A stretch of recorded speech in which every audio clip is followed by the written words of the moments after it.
You see so many things and so many people in your dreams, and then you establish relationships with those people and things in your dreams.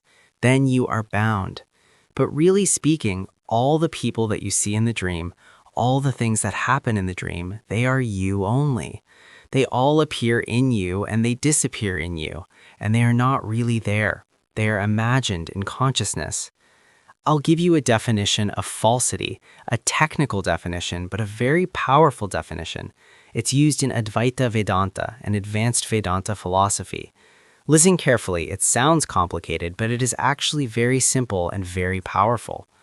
The original Sanskrit is this: Svatyantabaha hasamanatvam mityatvam. Svatyantabahari karanabaha samanatvam mityatvam. What does it mean? Something which appears in the locus of its own absence is defined as false. I'll repeat that again. Appearing in the locus of its own absence is falsity. Explain. Yeah, many of you are getting it. Take the classic example of rope and snake.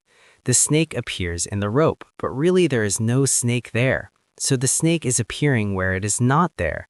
In the rope, there is no snake at all. It's a mistake, but you saw it by mistake. Just for a flash, maybe. So it appeared in the locus. Locus means the place. The place means that rope. In the place where there was no snake, a snake appeared. That snake which appeared in the place where there is no snake, that snake is a false snake. This world which appears in you, the consciousness, the dream, is false. Why? Because it appears in the mind. You are lying down and sleeping. In the mind, many things take place, and you've forgotten that you are sleeping. You think it's a real world and real people and real events, and then you interact with them, establish relationships with them, love and hate. It feels real. When you wake up, your first reaction is, oh, it was a dream, meaning thereby it appeared in the locus of its own absence. So, atyantabaha adhikarane basamanatvam mityatvam. This entire universe, the Advaita Vedanta claim, is like a dream, like that snake. This entire universe is appearing in the locus of its own absence, which is what? You, the consciousness. After realizing this, when we wake up from a dream, the dream disappears. When you see that it's a rope, the snake disappears. But in this case, this dream will continue. Like a blue sky, you know that it's the color blue is not really there in the sky. Once you realize it and look up, you still see the blue sky. Mirage water, same definition. Water is appearing in a place where there is no water. So, atyantabaha adhikarane basamanatvam mityatvam.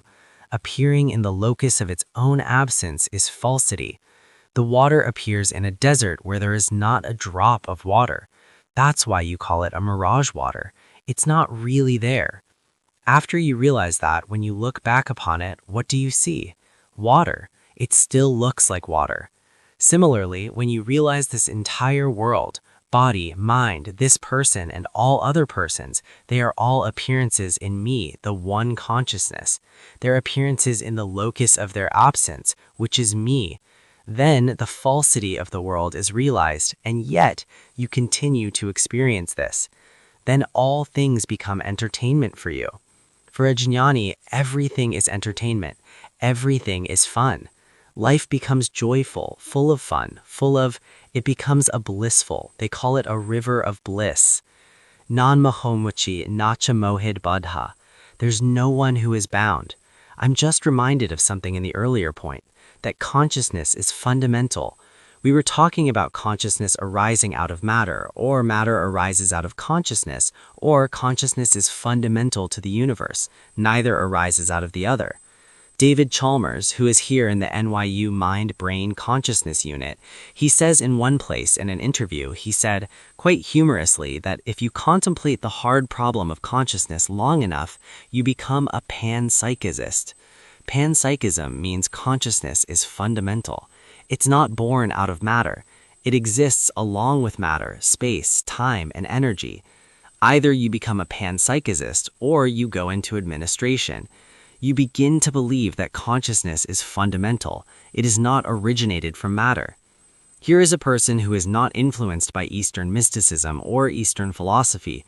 Here is a person who is not at all a mystic of any sort, but he's a very hard-headed philosopher and would be happy to describe himself as a materialist. But he says we just cannot accept that consciousness was born out of matter. There's no way of explaining it. Anyway, going ahead. Na mahomuchi nacha mohid badha. Now we are beginning to get the hang of what Gaudapada is doing. He's using these provocative words. There's no universe which was born. There's nobody who is bound. Nobody who is a spiritual practitioner. But basically he's pointing to Turiyam, the ultimate reality in all of these. Na Sadhaka, there is nobody who is a spiritual practitioner. About spiritual practice, let me make a quick few observations. The word sadhaka, it relates to another word in Sanskrit, sadhana, and another word, sadhya. What do these words mean? Sadhya means a goal which I have to reach. Sadhana means the instrument that will take me to that goal. And then sadhaka becomes one who operates that instrument. So I want to come to the Vedanta society. The goal is that, sadhya. Then what is the sadhana, the instrument, the subway? And then I become the sadhaka who uses the subway to come here. So basically it is cause and effect. If I do this, this will happen. If this, then that. This is causality. All spiritual practice depends on causality. And Gaudapada says Turiyam, the ultimate reality which you want to realize, is beyond causality. You cannot do something and get it. Shankaracharya in one of his commentaries says, what can any kind of spiritual practice, any kind of work, causality, do? It can do 4 things. It says, Utpadya, Apya, Samskarya, Vikarya, 4 words in Sanskrit. You can produce something, you can get something, you can change something, you can refine something. These are the meanings of the 4 words, and he gives examples. So the farmer puts seeds in and produces crops. Can you produce the ultimate reality? I am Sat, Chit, Ananda. Can it be produced in some way? Can you make it? No, it can't be made. It's already there. It's ultimate reality. It exists. It's because of that everything else comes and goes. Or if you cannot produce it, Apya, can you get it? Can you buy it from a shop? Can you import it? Can you borrow it? Can I get it from my guru? I am Sat Chit Ananda, my divine nature. Can I get it from somebody? No. That's something that you can do, but no, the Atman cannot be gotten that way. Can I modify something into the Atman? Like he gives the example of milk being modified into curds, into yogurt. So here I am, a sinful, fallen person. Can I modify myself? Can I change myself into divinity? I am a body and a mind. Can I become pure consciousness? Can I change myself into? No, that also you cannot do. The 4th option is refine, samskarya. So the building needs a facelift and you paint it. Or you extract ore or oil from the ground, crude, and then you go through an enormous process, complicated process, of refining it into the kinds of products you want. Can I reform myself, a fallen being, can I refine myself into divinity, scrub and scrub and scrub until I shine? No, you cannot do that. One reason you cannot do any of these things is all of them are strictly temporary. So whatever you produce, whatever you get, whatever you produce will be destroyed at one time. Whatever you get will be lost at one time. Whatever you change will again change into something else after some time. Whatever you refine will again degrade after some time. If Atman, the Turiya, is something like this, it would be something that is produced and destroyed, which is got and lost, which is refined and degraded, which is changed and changed and changed. That would not be divinity. That would not be enlightenment. That would not be release from samsara. You cannot do any of these. It is not something that you can do by spiritual practice. Here is a note of caution. Then I will not do spiritual practice. Thank God I'm saved. I thought I had to do lots of meditation and prayer and be a veritable saint or something. Now you're telling me you cannot get it by spiritual practice. Good. You are that non-dual reality. You are that consciousness, that Turiya.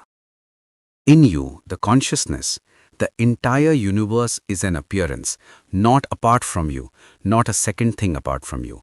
Hence, you are that non-dual consciousness, Turiyam. You are the universe. Whatever you are experiencing right now, it's you, the consciousness. Both of these statements are true. Either I'm all of this or I'm none of this. When we are in ignorance, when we are not aware of our real nature, the sign of ignorance is that I say, I am this and nothing apart from this. This is me and that's not me. The enlightened person would say, it is true to say I am all of this or I am none of this. To get stuck in a particular body, mind and personality, that's ignorance. You step back from a particular mind, body, mind and personality into the background consciousness, the Turiyam. That's enlightenment. So from this point of view, the universe is not produced, it is not destroyed, it is nothing other than you. It appears in you, it shines in you, and it disappears within you.